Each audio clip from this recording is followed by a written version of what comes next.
भाई हरियाणा विधानसभा चुनाव में हिंदुस्तान की सबसे अमीर महिला सावित्री जिंदल हिसार से चुनाव लड़ रही है। लेकिन क्या सावित्री जिंदल को चुनाव लड़ना चाहिए, ये एक सवाल हिसार के मतदाताओं के बीच उठ रहा है।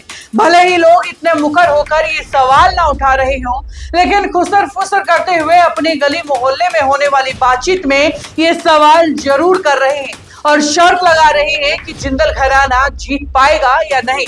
बता दें कि 45 साल पहले स्वर्गीय ओपी जिंदल ने निर्दलीय प्रत्याशी के तौर पर मैदान में उतरने का फैसला लिया था, जिसमें वो दूसरे नंबर पर भी नहीं आ सके थे। भले ही जिंदल परिवार को 5 बार जीत मिली हो, लेकिन इसमें सबसे अहम भूमिका पार्टी टिकट की रही है।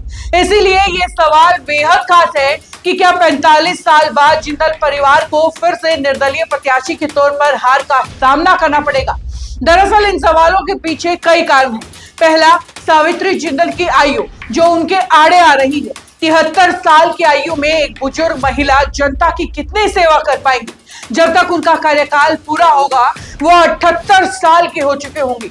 इस उम्र में लोगों को चलने फिरने बैठने बात करने तक में भी दिक्कत होने लगती है। ऐसे में उनका इस उम्र में मैदान में आना लोगों को पसंद नहीं आ रहा है। ऊपर से एक सवाल ये भी है कि सावित्री जिंदल को हिसार की जनता की सेवा का भूत अब कैसे सवार हो गया है, और यदि वो सेवा ही करना चाहती हैं तो जब कांग्रेस उनको 2019 में चुनाव लड़वाना चाहती थी तब उन्होंने उम्र और अपनी पारिवारिक व्यवस्था का हवाला देते हुए हाथ जोड़कर चुनाव लड़ने से इनकार क्यों कर दिया था। क्या 5 साल बाद अब उनकी आयु कम हो गई है या पारिवारिक व्यवस्था कम हो गई है।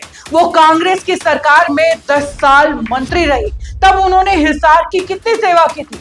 उनके प्रतिद्वंदी की माने तो हिसार में 10 साल में विकास के नाम पर केवल 2 पुल और 2 पार्क बने थे। एक पुल को लेकर के सवाल उठ रहे हैं कि एक फैक्ट्री को बचाने के लिए उसके डिजाइन को टेढ़ा मेढ़ा बनवाया गया, जिससे पुल खतरनाक हो गया है। पार्क को लेकर भी लोग सवाल उठा रहे हैं कि सरकारी जमीन पर जिंदल घराने का नाम क्यों लिखा है। इन पार्कों का नाम किसी महापुरुष, शहीद या स्वतंत्रता सेनानी के नाम पर होना चाहिए था। लोग तो यहाँ तक सवाल उठा रहे हैं कि ये एक तरीका था सरकारी जमीन पर एक घोषित कब्जा करने का। अगर पिछली बार की बात छोड़ भी दें तो आप ही बताइए कि पिछले 10 साल में हिसार के लोगों के साथ सावित्री जिंदल कहाँ दिखी थी। न मंत्री रहते यहाँ जनता से कभी मिली, न विपक्ष में रहते हुए कभी दिखी। जनता के किसी आंदोलन में कभी नजर नहीं आई। व्यापारियों पर फायरिंग कर रंगदारी मांगी जा रही थी, तब वो कहाँ थी। पूरा शहर बंद कर लोग धरने पर बैठे थे, तब वो कहाँ थी। क्या विधायक बनने के बाद ही आप जनता की आवाज उठाएंगे।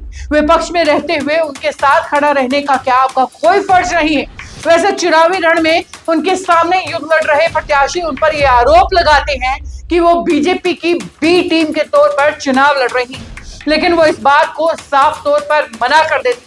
ऐसे में मतदाता इस पर भी भरोसा नहीं कर पा रहे हैं कि वो झूठ कैसे बोल सकती हैं। दरअसल 5 महीने पहले 29 मार्च को उन्होंने हिसार के ही सुशीला भवन में भाजपा प्रत्याशी रणजीत सिंह चौटाला के चुनाव कार्यालय उद्घाटन में मनोहर लाल व नायब सिंह सैनी के साथ हजारों लोगों के सामने मंच पर भाजपा में शामिल होने का ऐलान किया था, लेकिन भाजपा से कभी कोई इस्तीफा नहीं दिया। अब कह रही है कि मैं भाजपा में नहीं हूँ। अब जनता के बीच ये सवाल भी उठ खड़ा हुआ है कि क्या सावित्री जिंदल एक घोषित तरीके से भाजपा की ही प्रत्याशी हैं।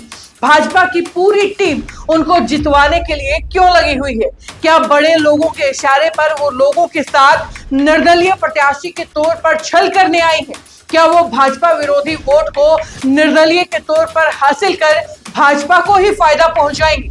बता दें कि जनता के साथ 2019 में भी ऐसा ही हुआ था, जब एक पार्टी भाजपा को गाली देते देते अपने विधायक बनवा गई और जीतते ही भाजपा की झोली में जा बैठी। ऐसे में उनके प्रतिद्वंदी सवाल कर रहे हैं कि अगर सावित्री जिंदल को चुनाव ही लड़ना था तो वो भाजपा की टिकट पर सीधे ही चुनाव लड़ लेती। इस तरह से जनता के साथ ठगी का प्रयास क्यों किया जा रहा है। अब सवाल ये भी है कि जिंदल परिवार 7 बार हिसार विधानसभा से चुनाव लड़ चुका है, अब 8वीं बार मैदान में आ गया है। क्या ये परिवारवाद नहीं है। क्या राजनीति पर हमेशा यही घराना कब्जा जमाए रखेगा। नए ऊर्जावान युवाओं को मौका क्यों नहीं मिलना चाहिए। क्या धन के बल पर ही चुनाव जीत लिया जाएगा। फिलहाल देश की सबसे धनी महिला के चुनावी मैदान में आने से जिंदल घराने की साख दांव पर लग गई है। 5 बार इस सीट से जीत हासिल करने वाले जिंदल परिवार के लिए इस बार की जीत हार उनका राजनीतिक भविष्य भी तय करेगी। वैसे हिसार की सियासत को लेकर के आपकी राय क्या है, कमेंट बॉक्स में लिख करके बताइए और जुड़े रहिए सिटी बिग न्यूज के साथ। नमस्कार।